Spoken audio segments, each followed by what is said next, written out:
Barcelona, the team that beat Real Madrid 4-0 and Bayern 4-1. Barca started with 33 goals in 10 matches, and the Flick era started amazing. But it all changed. Barca losing 8 points in 3 matches. Real Madrid is only 1 point behind with a match left. So what happened? And why is Barcelona falling apart? It all started against Osasuna, a 4-2 defeat. Although many players were injured, this match was the first match where the weaknesses became visible. With 8 players injured, this was the main reason. But was it really? Now Barcelona has gone 3 rounds in La Liga without a win, a worrying trend under new coach Hansi Flick.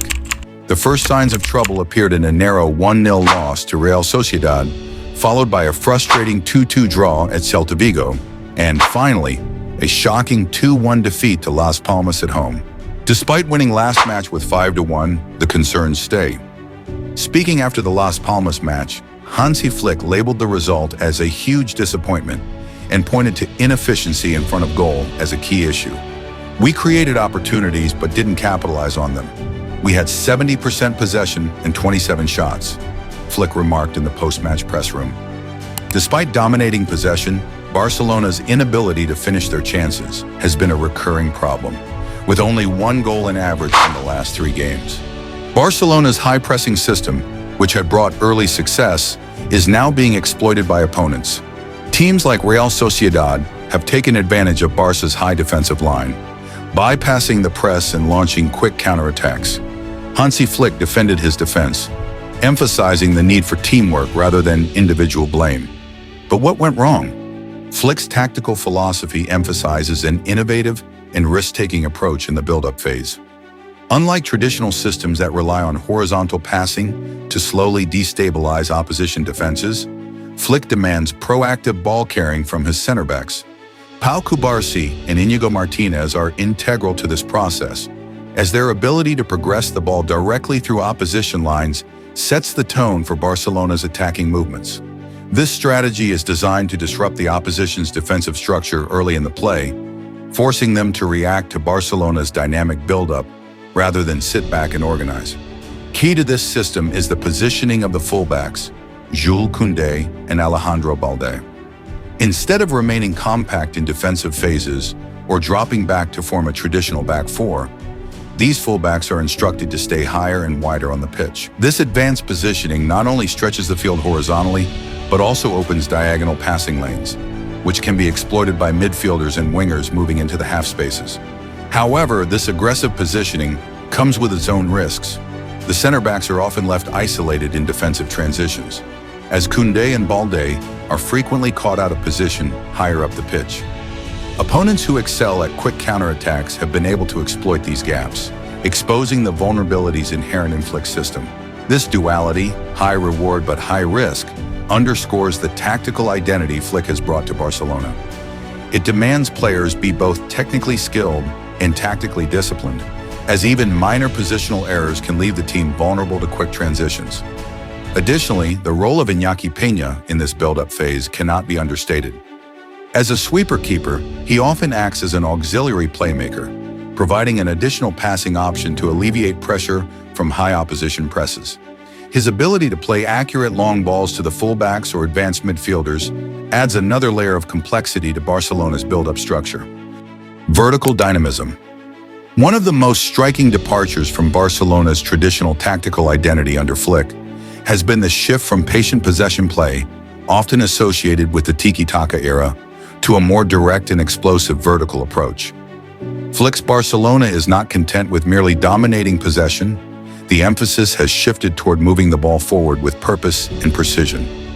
This vertical dynamism seeks to create opportunities by catching opposition defenses off guard, often bypassing the middle third of the pitch in just a few passes.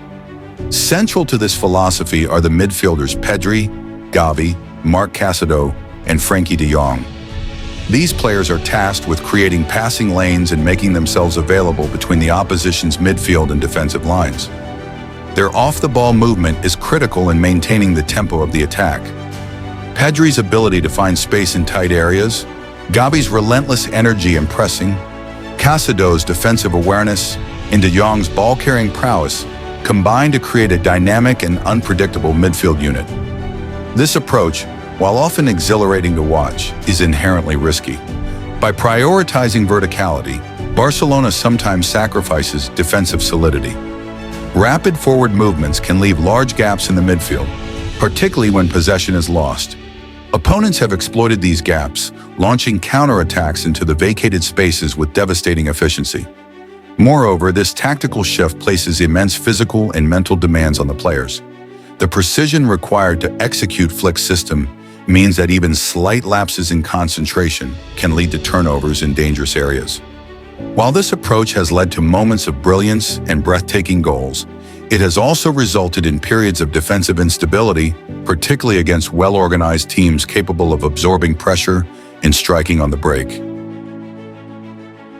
Defensive philosophy. Defensively, Flick's Barcelona has adopted a high line paired with collective pressing as its core strategy. Initially, this approach yielded positive results, as the team's aggressive pressing suffocated opponents and limited their ability to build attacks. However, as the season has progressed, this defensive system has shown signs of vulnerability. The high defensive line is predicated on maintaining compactness and cohesion between the lines. But when the pressing fails or the midfield is bypassed, the backline is often left exposed. Opponents with quick and mobile attackers have exploited this by timing their runs to perfection, breaking through the high line with well-executed through balls. This has led to an increase in one-on-one situations for the center backs and Ter Stegen, placing them under significant pressure. Another issue lies in the team's ability, or lack thereof, to regain possession quickly after losing the ball. Flick's system relies heavily on counter-pressing, where players swarm the ball carrier immediately after a turnover. While this strategy can be effective, it requires near-perfect synchronization and relentless energy. In recent matches, Barcelona's counter-pressing has lacked intensity and coordination, allowing opponents to escape the press and launch dangerous counterattacks. The defensive midfielders play a crucial role in this system, acting as both the first line of defense and the link between the midfield and the backline. However, the physical demands of constantly pressing and covering large areas of the pitch have taken a toll on players like De Jong and Casado. Fatigue and injuries have further exacerbated the team's defensive issues, leaving Flick with limited options to address these problems. In the attacking phase, Flick has implemented a system designed to create chaos and unpredictability. The central areas of the pitch are intentionally crowded, with attackers frequently interchanging positions to disorient opposition defenses.